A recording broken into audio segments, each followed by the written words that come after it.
Doctors day आता है, मार्च में आता है, लेकिन इंडियन डॉक्टर्स डे को सेलिब्रेट किया जाता है, इसका क्या कोई खास मोटिव रहता है? देखो, अलग अलग कंट्री के अलग अलग डॉक्टर्स होते हैं जिनका अचीवमेंट होता है, उनके सम्मान के लिए डॉक्टर्स डे मनाया जाता है। भारत में एक डॉक्टर थे, डॉक्टर विधान चंद्र राय या BC रॉय, जिनको हम पॉपुलर नाम से जानते हैं। वो एक फिजिशियन थे, बंगाल में गरीबों की सेवा करते थे, और गरीबों की सेवा करते करते वो इतने पॉपुलर हो गए कि जब वो पॉलिटिक्स में आए तो वो बंगाल के चीफ मिनिस्टर बन गए। बंगाल के चीफ मिनिस्टर बनने का जो फ़ायदा है या जो चीज़ बनी वो क्या हुई कि किसी एक आदमी को अच्छा काम करने से इतना सम्मान मिल सकता है कि वो डॉक्टर से चीफ मिनिस्टर बन सकता है। चीफ मिनिस्टर बनने के बाद उनकी पॉपुलैरिटी और उनके करे गए कार्यों को सराहने के लिए भारत सरकार ने उनको भारत रत्न भी दिया। उनका जन्म 1 जुलाई को हुआ। अनफॉर्चुनेटली उनकी डेथ भी 1 जुलाई को हुई। इस 1 जुलाई को उनकी सम्मान में हम डॉक्टर्स डे इंडिया में 1 जुलाई में मनाते हैं।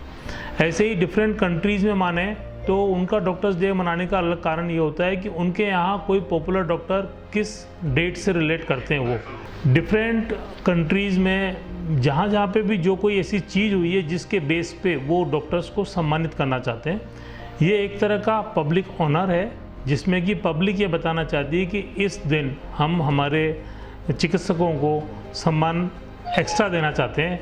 जैसे हम चिल्ड्रंस डे मनाते हैं, चाचा नेहरू का जो बच्चों से प्यार था उसके लिए, ऐसे ही डॉक्टर्स ने जो काम किया उसको सराहने के लिए आम जनता द्वारा ये दिवस भारत में 1 जुलाई को डॉक्टर्स डे के रूप में मनाया जाता है। डॉक्टर्स डे एक स्पेशल डे है।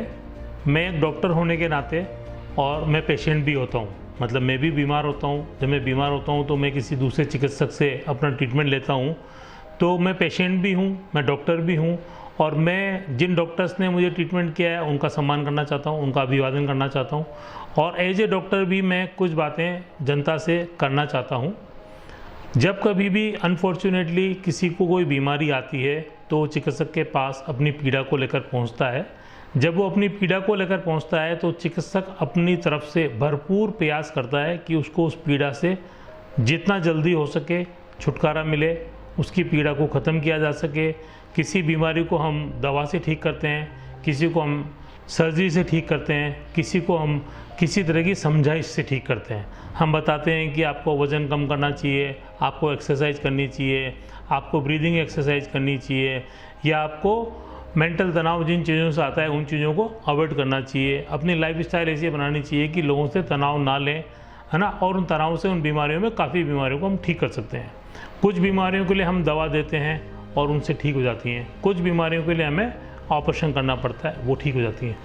अभी भी कुछ बीमारियां ऐसी हैं जिनके लिए पूर्ण इलाज नहीं है, या कभी कभी बीमार उस अवस्था में आता है कि इलाज कारगर नहीं हो पाता है।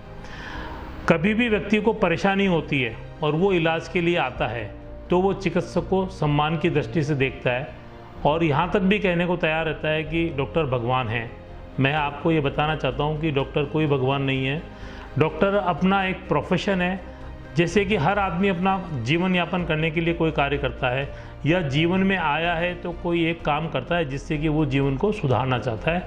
उसी तरह से हम चिकित्सक किसी और की पीड़ा को ख़त्म करने की कोशिश करते हैं, और आपकी पीड़ा ख़त्म होती है तब आप हमें भगवान समझते हैं, लेकिन हम भगवान नहीं हैं। ये बात आप बिल्कुल क्लियर समझ लें। हम भी एक इंसान हैं, और जैसे कि कोई भी चीज़ आती है वैसे ही जाती है।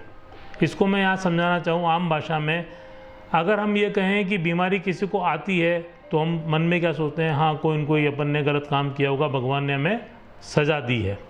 और उस बीमारी को जब हम ठीक करने की कोशिश करते हैं, वो ठीक नहीं होती है, तो हम क्या सोचते हैं कि गलती भगवान ने नहीं की है, या गलती मेरी नहीं है, या गलती बीमारी की नहीं है, वो चिकित्सक की है। तो मैं एक चीज़ तो बहुत क्लियर करना चाहता हूँ कि चिकित्सक अपनी पूरी कोशिश करने के बाद भी सभी बीमारियों का इलाज नहीं कर सकते हैं। कभी कभी बीमारी जब ज़्यादा बढ़ चुकी होती है तो व्यक्ति को नुकसान सहन करना पड़ता है या नुकसान होता है। अनफॉर्चुनेटली कभी कभी डेथ हो जाती है। इन सभी परिस्थितियों में मरीज़ आजकल या उनके रिश्तेदार ऐसा सोचते हैं कि डॉक्टर ने गलती की है। ये सोचना गलत है। जिस विश्वास से आप ट्रीटमेंट कराने आते हो उसी विश्वास को कायम रखने की कोशिश करें। ट्रीटमेंट गलत करने का किसी का भी कोई इंटरेस्ट नहीं होता है। आप जब किसी चिकित्सक के पास इलाज के लिए जाते हैं, उसके पहले आपकी और चिकित्सक की किसी भी तरह की कोई लड़ाई रंजिश नहीं है। चिकित्सक अपने पेशेंट को ढंग से निभाएगा, ढंग से इलाज करेगा, तभी उसके पास दूसरा मरीज आएगा। चिकित्सक की कुल जमा पूंजी अगर है तो वो मरीज का विश्वास है। मरीज का विश्वास टूटना चिकित्सक के लिए नुकसानदायक होता है, लेकिन मरीज अपने काम के समय तो उसको विश्वास लायक मानता है, रिजल्ट को उनकी इच्छा अनुसार नहीं आने पर उसको गलत करता है। इस चीज़ के लिए मेरा आप लोगों से निवेदन है कि चिकित्सक को इंसान की तरह समझें, इलाज कराते समय भी और इलाज होने के बाद भी। इस चीज़ के रिलेशन का जो सबसे बड़ा फ़ायदा मिलने वाला है वो हम मरीजों को ही मिलने वाला है, क्योंकि चिकित्सक यहाँ हैं और हमारा इलाज होता रहेगा तो हमारी उम्र ज़्यादा रहेगी, हमारा शरीर स्वस्थ रहेगा, हम खुशहाल रहेंगे। इस बात को छोटे रूप से अगर हम जोड़ने की कोशिश करें तो जब हम आज़ाद हुए थे तो हमारी औसत आयु करीबन 35 साल थी, जो अब दुगनी हो चुकी है, मतलब कि औसत आयु 70 साल हो चुकी है। ये सब क्यों हुआ है कि हमने अपने स्वास्थ्य को बेहतर किया है। स्वास्थ्य बेहतर करने का कतई मतलब नहीं है कि ये सिर्फ चिकित्सकों ने किया है। हमने आपसी समझ करी है, हम अपने स्वास्थ्य का ध्यान रखने लगे हैं, हमें क्या खाना चाहिए, क्या नहीं खाना चाहिए, किस चीज़ को किस मात्रा में खाना चाहिए, किस बीमारी में क्या खाना नहीं खाना चाहिए, इन सब चीज़ों से फ़र्क आया है। जो हमने हाइजीन पर ध्यान दिया है कि हम साफ़ पानी पिएं, खाना खाने के पहले हाथ धोकर साफ़ काम में लें, और कौन सा खाना ऐसा है जो दूषित है, मतलब जिससे कि बीमारियां पैदा होती हैं, उसको खाना हमने बंद किया है। और जब कभी भी हम अस्वस्थ हुए हैं तो हमने इलाज लिया है, और वो इस इलाज को कारगर होने से, समय पर इलाज को शुरू होने से जो छोटी सी बीमारी बड़ी होकर जानलेवा हो सकती थी, उससे हम जानलेवा नहीं होने के कारण आज जिंदा हैं, हमारी औसत आयु बड़ी है, हम स्वस्थ रहते हैं। तो पहली चीज़ ये समझनी है कि चिकित्सकों का समाज में एक बहुत बड़ा योगदान है, लेकिन वो आपसी सहयोग और आपसी विश्वास से ही आगे भी कायम रहेगा।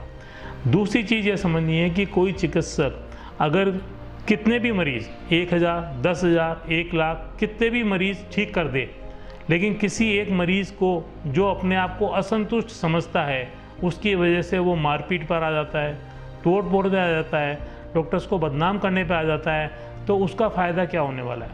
आगे आने वाले समय में कई लोग चिकित्सक नहीं बनना चाहते हैं, ये ऑलरेडी हो चुका है, आगे नहीं बनना चाहेंगे। हमारे यहाँ से काफ़ी चिकित्सक देश छोड़कर बाहर जा रहे हैं, उनका पलायन हो रहा है। ये सब देश के लिए नुकसानदायक बात है। ये बात मैं इसलिए नहीं कह रहा हूँ कि मैं चिकित्सक हूँ, ये बात मैं इसलिए कह रहा हूँ कि मुझे भी दवाओं की ज़रूरत है, मुझे भी इलाज की ज़रूरत पड़ती है। मैं अपना इलाज जब इस देश में रहता हूँ तो इस देश में ही करना चाहता हूँ। इसलिए चिकित्सकों का सम्मान हम आपसे इसलिए नहीं मांग रहे कि मैं चिकित्सक हूँ, हम चाहते हैं कि चिकित्सक अपने काम को, अपने पेशे को, अपने डिसीजन मेकिंग को, अपने ट्रीटमेंट को निर्भय होकर कर सकें। उन्हें इस बात का डर नहीं हो कि इस बात का पेशेंट को अगर ट्रीटमेंट का रिजल्ट नहीं मिला तो मेरे को कोई नुकसान होगा। अगर ऐसा सोचने लगेंगे चिकित्सक तो हर पेशेंट में जो थोड़ा भी सीरियस होगा, जिसका इलाज करने में संभावना सही रिजल्ट आने की कम होगी, उन सब का इलाज चिकित्सक बंद कर देंगे, तो हमारी स्थिति वापस जैसे 35 साल से हम 70 साल पहुँचे हैं, वापस वहीं पहुँच जाएगी कि कोई भी व्यक्ति थोड़ा भी बीमार होगा, उसको चिकित्सक दूसरी जगह दिखाने के लिए कहेंगे, तीसरी जगह दिखाने के लिए कहेंगे, और मरीज़ घूमते घूमते ही रास्ते में ख़त्म हो जाएगा। या जब तक वो कहीं और जाएगा, किसी को मान लो हमने जयपुर से कहा कि आपको जयपुर में इलाज नहीं होगा, बाहर जाना पड़ेगा, वो प्लानिंग करेगा, घर पे विचार करेगा, उसके बाद जब वो 10 दिन 5 दिन या महीने भर बाद बाहर जाएगा, तब तक बीमारी बहुत बढ़ जाएगी।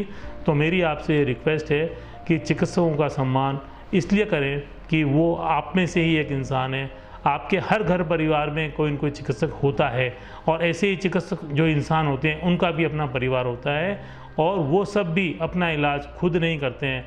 क्योंकि मान लो मैं नेत्र चिकित्सक हूँ, अगर मुझे किसी और अंग की बीमारी है, चाहे ENT की है, दिमाग की है, दिल की है, गुर्दे की है, हड्डियों की है या पेट की है तो मुझे अन्य चिकित्सकों के पास जाना पड़ता है। तो इसी तरह से हमें समझना है कि कोई भी चिकित्सक आपके समाज का एक हिस्सा है, जैसे आप उस समाज के हिस्से हैं। जब आप अपने समाज को नुकसान नहीं पहुंचाते हैं तो आपकी ये सोच कि चिकित्सक किसी को नुकसान पहुंचा रहा होगा, ये बहुत गलत है। यहाँ मैं दूसरी बात ये भी कहना चाहता हूँ, सरकार के अथक प्रयासों के बाद भी चिकित्सा सभी लोगों को सरकारी संस्थानों में नहीं मिल सकती है, इसलिए प्राइवेट अस्पताल भी आज चिकित्सा सेवाएं उपलब्ध करा रहे हैं। चिकित्सा सेवाएं उपलब्ध कराने में काफ़ी खर्चा होता है। सरकारी अस्पतालों में वो खर्चा सरकार वहन करती है, प्राइवेट अस्पतालों में वो खर्चा पेशेंट को वहन करना पड़ता है, क्योंकि कोई भी खर्चा जो आता है वो डॉक्टर अपनी जेब से पे नहीं कर सकता। वो चिकित्सक एक संस्थान बनाता है, एक अस्पताल बनाता है, उसमें कुछ खर्चा होता है, उस खर्चे को कवर अप करने के लिए पेशेंट्स को वहाँ पर कोई फ़ीस देनी पड़ती है या खर्चा करना पड़ता है। मरीज़ ये सोचते हैं कि ये खर्चा हमने बिना ज़रूरत के किया, ये सोच गलत है। आप समझते हैं कि आप अपने हाथ में जाके अगर सामान लेके आते हैं तो आपको एक सामान मिलता है, इसलिए आप सोचते हो कि मैंने पैसा दिया और सामान लिया। यहाँ आप सामान नहीं, आप यहाँ स्वास्थ्य लेकर जाते हैं। तो पैसे के खर्चे को हाथ में आने वाले सामान से कंपेयर ना करें। अगर आप स्वस्थ हैं तो आप जीवन को खुशहाल रख सकते हैं, आप जीवन में आर्थिक उपार्जन कर सकते हैं, कमाई कर सकते हैं, एक दूसरे की सहायता कर सकते हैं और लंबे समय तक स्वस्थ रहें। ये पर्पज़ है चिकित्सालयों का, चिकित्सकों का। इसके लिए खर्चा होने को आप गलत खर्चा नहीं मानें। बनी park heart and EECP general hospital US, FDA व अमेरिकन हार्ट एसोसिएशन द्वारा अनुमोदित राजस्थान का प्रथम अंतर्राष्ट्रीय मापदंडों के अनुसार हार्ट अटैक के मरीजों का बिना सर्जरी, बिना भर्ती किए EECP द्वारा अत्याधुनिक इलाज।